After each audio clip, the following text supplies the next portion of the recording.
superstar. He is an absolute superstar, Tom Mitchell. Cripps at the back. Cripps is too good. Neil, yes! Oh, how good was that?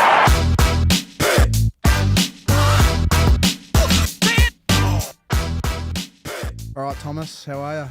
Mate, I'm good. You? I'm feeling really good. We've just nailed a few good pods there. Some really good pods in the last few days. I feel like your hands are going to be full with content. Hands are very full, but good to be in the speaking chair again, the host chair. How do you feel over there? You look pretty comfortable. Nervous. I want you to settle in and feel comfortable around me. Last time I was on a pod, we got into a little bit of hot water that pod. We remember? did, yeah. We got deep. We've got deep on a few things. We've had to cut a few things out here and there, but we're steering clear of trouble Steering at the moment. clear. Yep. So in terms of the pods we just did, you obviously listened from just outside the room. What was your favourite there? So we had a one-on-one with Josh Giddey, touching on the Olympics, the heartbreak with the loss to Serbia. Could have almost had a game against Team USA. Would have been epic. Yeah. And then we had a LeBron barbershop type ep, we like to call it, with multiple guests. We had Jack Ginnivan. He's been a regular on the BM pod. He's been good to us. And Giddy's been very good to us. He's speaking of Guinea, potentially going to be coming on in more of a prominent role at Ball Magnets. So that's how good exciting. would that be? Yeah. Real barbershop every week. Yeah. How good would that be? It would be good. Love both of those chats. We've been pretty lucky. I mean, I'm lucky that I get to sit in on these and just listen, hear the behind the scenes stuff as well, which we have to cut out. But Gids is incredible when he comes to do the pods. He opens up, doesn't he? You forget that he's 21, I think. And we sort of spoke about the similarities between him and Nick Dacos. Like, they're both so advanced. Like, everyone sees their physical attributes and skills. Like, obviously work and train with Nick on a daily basis. But what people don't understand is his mind is sharper than pretty much any footballer I've ever met. Like, it's hard to explain. Like, the way he thinks the game in meetings, he knows everything about the oppo. If he's getting tagged, he knows who's going to be coming to him, what they're going to try and do, how we can pre-plan with teammates to benefit our team in terms of, you know, the way we can get an advantage, whether it be at stoppage or in transition. He's just sharp as it gets. And it's rare that you get a player that has the physical attributes. Like, I think LeBron James, in terms of, you know, the basketball world, everyone talks about when he came onto the scene with his athleticism, can jump higher than anyone, run faster than anyone. But then later in his career, you hear players and opposition talk about he sees the game before it's already been played. Yeah. So he's literally got the perfect blend of physical and mental, and that's what I think Giddey has, and that's what Nick Dacos has. It's what separates them. It's the mind. Yeah. When you get new rookies come through to the club, when you talk about, you know, stuff like Nick, and he's so beyond his age mentally, what's the thing that you see and they're like, yeah, these guys ready, or he's going to be a star?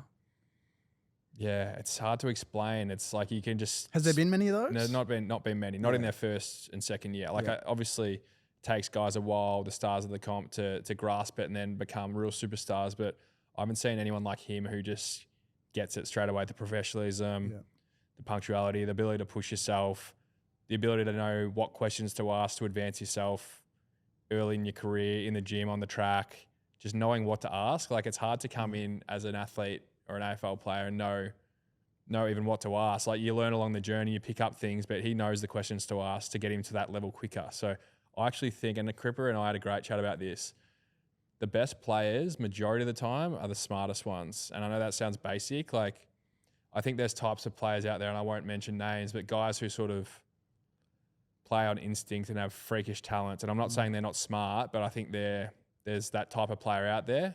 But I also think majority of the players that are the best are the smartest. What about a guy like Isaac Heaney when he come to the Swans? Yeah. So he was probably more raw hands. Yeah. And I think athletically gifted, like, you know, like he can jump, he can take hangers, he can kick it. So I'd probably put him in that talent early days of just raw ability. Yeah. And it looks like he's blossomed into someone who's, you know, really educated and really smart with his role. Like, he's learned how to play forward, how to play mid. But yeah, he was probably that guy that was just raw talent. Been a bit unlucky this year, Haynes, with a suspension. Just a bit unlucky with the Brownlow. He was looking good, but he still polled well. Like, I do wonder whether he could still win it and not receive it. I would hate to see that for him. Like, we actually played together in a few grand finals. We played together in the 2016 grand final. We lost to the Dogs, and we played in we played in a losing grand final in the NEFL.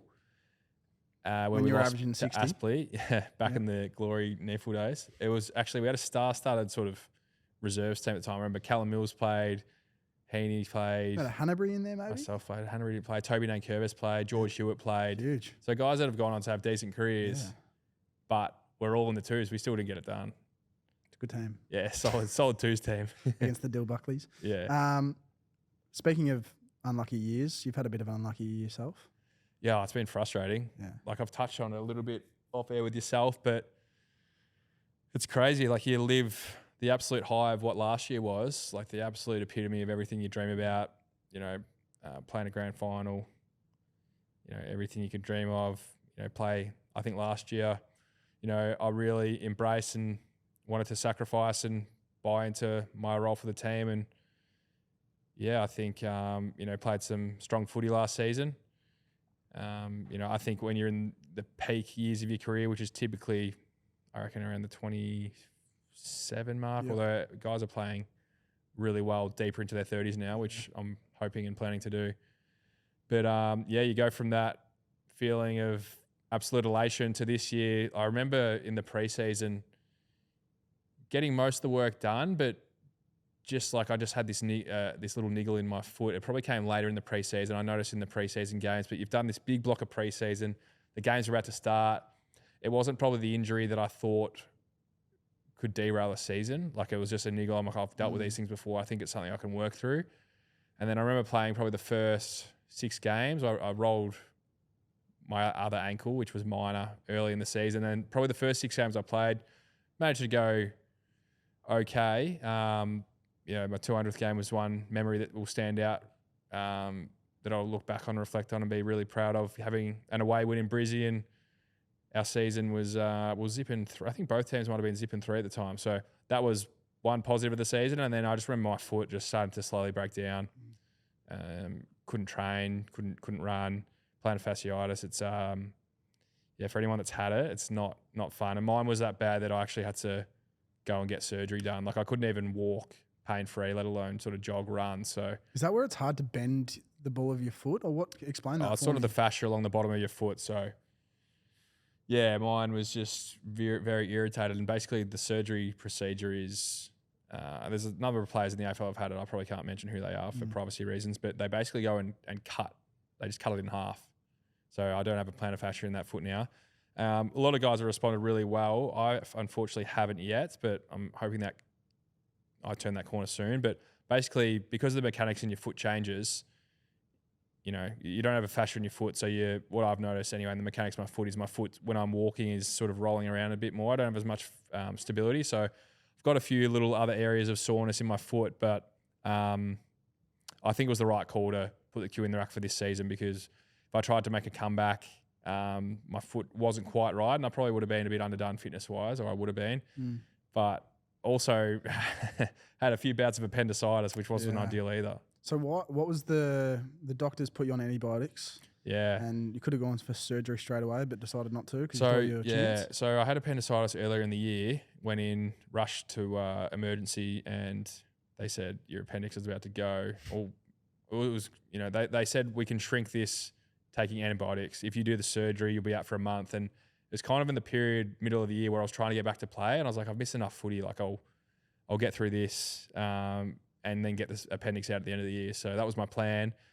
But I think that inconsistency in my training probably didn't help my foot either. Like I was in and out of hospital a few times. And then, about a month ago, had that same sharp feeling, sharp pain feeling in my abdomen. And I remember I was coaching Kerry Grammer at the time, and I got the pain before the game. I was like, I better not let the boys know I'm in a bit of pain here. I'll get through the game. And then by the time the game finished, could barely stand up.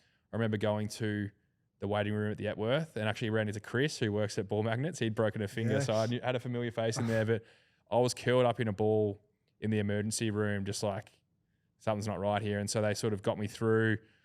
Basically how it works is you get an MRI to confirm it was the appendix, which I already knew it was. And then, they just settle you down with pain. I'm sure a lot of people out there have had their appendix out. It's not the end of the world. It's not ideal, but it's not the end of the world. And pretty much went in for surgery straight away to get it removed, because if it does explode, it can be bad. My uncle's actually had it explode in him and get bad infections and things. So I managed to avoid that. Die. What's that? I'm sure you can die. Oh yeah, in I think worst that's case in scenario. extreme cases. But this has been that sort of put me on the back foot again. So pretty much they say 2 weeks of absolute nothing, 2 weeks of light exercise. But yeah, I'm still recovering a little bit. Like I've got a few things going on with the wound and that, but nothing to worry about. That'll all turn a corner eventually. But at the moment, I guess the important thing for me is and what I've tried to do this year is just be a leader at the club. Like you can still contribute in other ways. Like I think early in your career, you can be so focused on yourself and your injuries. And clearly I've had a rough run this year with injury, but I've always just tried to be a good leader within the club. Today, for example, I'll go in with the midfield coaches and I'll actually ran the centre bounce meeting. So our tactics going into this game, how we can exploit the opposition, what we need to manage from what they're going to try to do to us. So good ways to stay involved and use your experience from years of footy to help the guys out, because obviously they're focused on performing, and if you can give them the knowledge pre-game, that's going to help. So that's what I've been trying to do, as well as a lot of mentoring with some of our younger mids, guys like Lockie Sullivan, Ned Long, Jack Bartelli's coming to the team and done a great job. So these guys who are finding their way and doing really good jobs, just communicating with them each week, building their confidence up and encouraging them to keep growing. What are the other silver linings? Because I've definitely felt like you've been quite happy this year, at least, level-headed and kind of external things. Obviously, footy's not external when you're in season, but footy not giving you added pressure. What are some of the silver linings? You got a new girlfriend as well? Yeah, new girl on the scene, She's Taylor. No, she's been great. So she got the Instagram post. Yeah, she got the hard launch and the soft launch and the medium launch, if that was possible. So I got that feedback from everyone. You gave her a Ball Magnets hoodie. Yeah. Is that? I don't know. Oh no, that's mine. That's mine. Yeah, I don't No, know. I don't give them out. I don't give them out for free. She's not loyal enough to the brand yet. No. Like, we don't give them out for nothing. That's what I'm talking about. Exactly. Speaking of, new merch drop coming. Yeah, exciting. Let's should we keep that? We'll keep that in Well, house. It's a little finals edition. Okay. I'm not paced up with this, but Well, keen to be. I'll give you a quick look Okay. across the table here, but we won't show the camera. But this Other- is sort of something- we're going for something like that. Yeah. Oh, I'm on that. Yeah. Massively. Radio.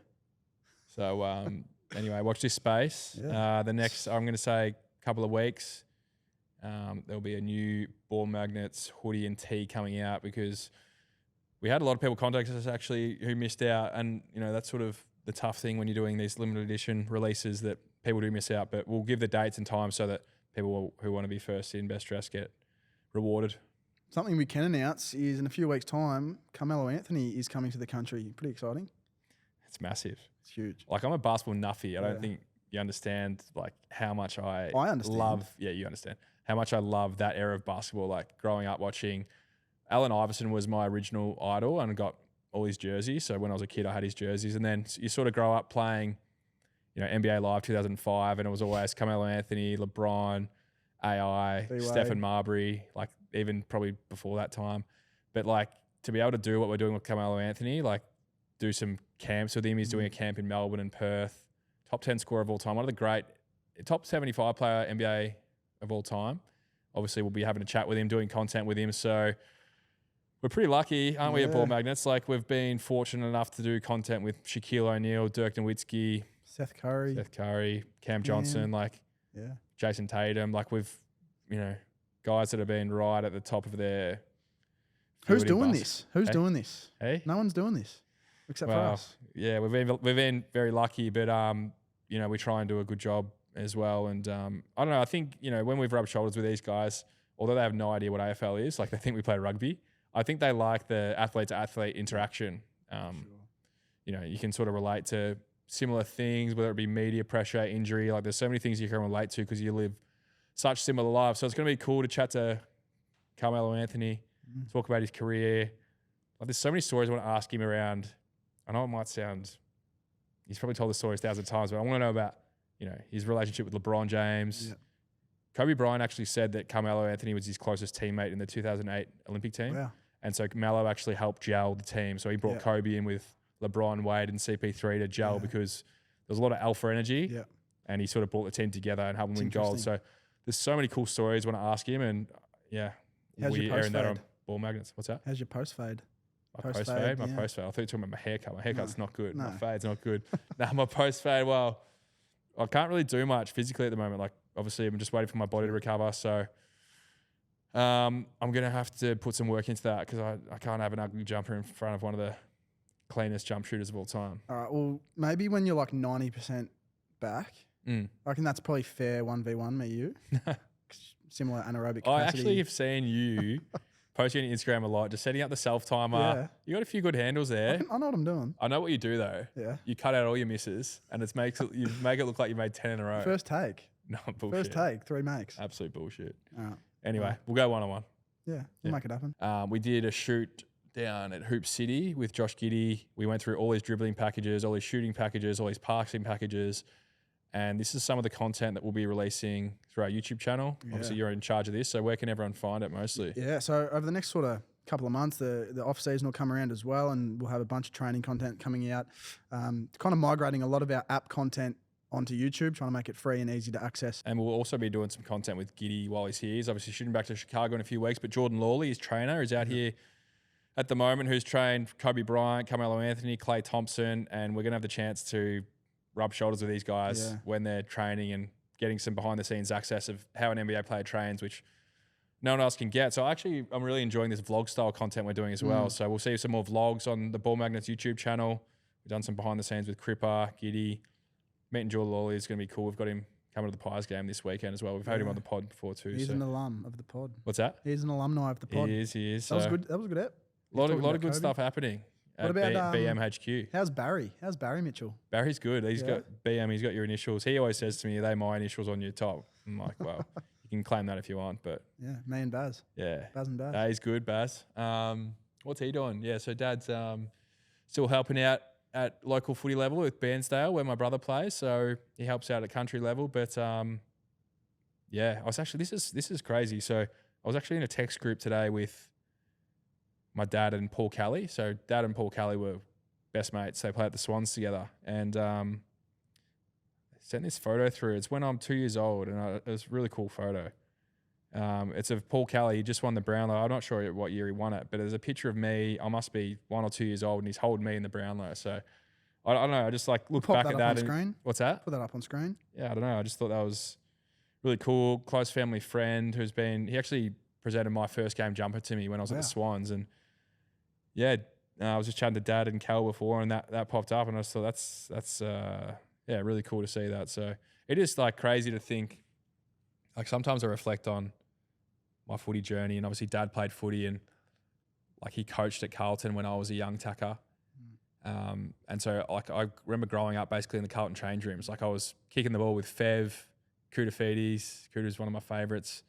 Then Dad goes to Hawthorn in 08 when they win the flag, assistant coach. I remember being in the rooms after the game, and I got a photo with Buddy Franklin, and then I must have been 14 years old, and then 7 years later I'm playing with him. Just like cool stories like that. Went to Freo. Guys like Matthew Pavlich there who I've met along the journey of footy as well. So it's crazy that, where this ride takes you, and the people you meet and the people you get to rub shoulders with in terms of AFL, but now the NBA, like on a world scale, it's crazy. Do you ever feel jaded? Because I know for me, like even like I don't play AFL footy. I don't have a platform of any means, but working in the space creative field, I've been very lucky to, meet a lot of very cool people internationally. But I definitely, in the last 12 to 18 months, have felt jaded and felt like the cool effect of meeting someone in this position has really worn off. No matter who it is. What's the definition of jaded? I think that's exactly what I said. Like, that's what it is. Like you become used to it or something. You need to pinch yourself. Complacent, whatever. Yeah. Down that sort of road. Do you get much of that? Well, not in that sense, but one thing that I've really missed this year clearly is playing footy. Yeah. And I think when you're in a routine of playing every week, like I broke my leg and then obviously missed that season, but then I had 5 years I didn't miss a game. Like I obviously did my rehab to the best of my ability, and I played, just trying to work it out, 2020, 21, 22, 23. Yeah, I played 4 seasons in a row, didn't miss a game. Maybe I missed one just through resting. I wasn't even injured. And so what you realise when it's taken away from you is, I think when you're in the routine of playing, you do take it for granted slightly. And then when it's taken away, you're like, shit, what am I missing here? Like running, like I've been watching the boys every week running out in front of a massive crowd at the G. You walk up the race and you see the top of the grandstand and you see the grandstands absolutely packed. That's the hardest part for me at the moment, is watching the boys do that. That's the part you miss. And I think what I'll try and not take for granted ever again is playing another AFL game. Not that I did. Like, I always pinch myself and you reflect and you look around the stadium and think, how cool is this? But I think you can really take that understanding to another level when it's taken away from you. Yeah. Unreal. I feel a bit of that on the weekend. Yeah. When You've 12 resis. That's right. You miss it. Yeah. I must give you one thing, Bailey. You're great on the phone calls, on the text. You're hard to get a hold of sometimes. You're great on the phone calls though. I think that's my way of communicating now. I'll have to give you a call maybe once a day. Just I get caught up. Yeah. I get so. No, it's good. You got a lot. Got a lot going on. Like, for everyone listening, I'm sure you appreciate the content that gets done. And we've got Aiden here at the podcast studio as well, and Bailey. There's so many people behind the scenes. Obviously, Cripper, Lockie, myself, Giddy, and all our guests. We love producing the content, but there's a team behind us as well. Adam, Stuart, who are both massive. Chris and Brett, a team behind us who bring all this content together, bring it to life for you Lockie guys Harker. to consume. Hey, Love the Lockie Harker. yeah, the merch Shout as out. well. So, we're a small company and we try and do the best we can with, getting out merch orders and content as regularly as we can. But everyone's doing this on a part-time passion basis for now. We hope that it grows into a real full-time thing once our professional sporting careers are done. But we couldn't do it all without the team behind us. So, we're very lucky to have that. Very lucky. You're lucky to have me. Yeah, we're That's lucky for to have sure. you. All We right. need you. We couldn't do it without you. Rock and roll. Yeah, Unreal. bang.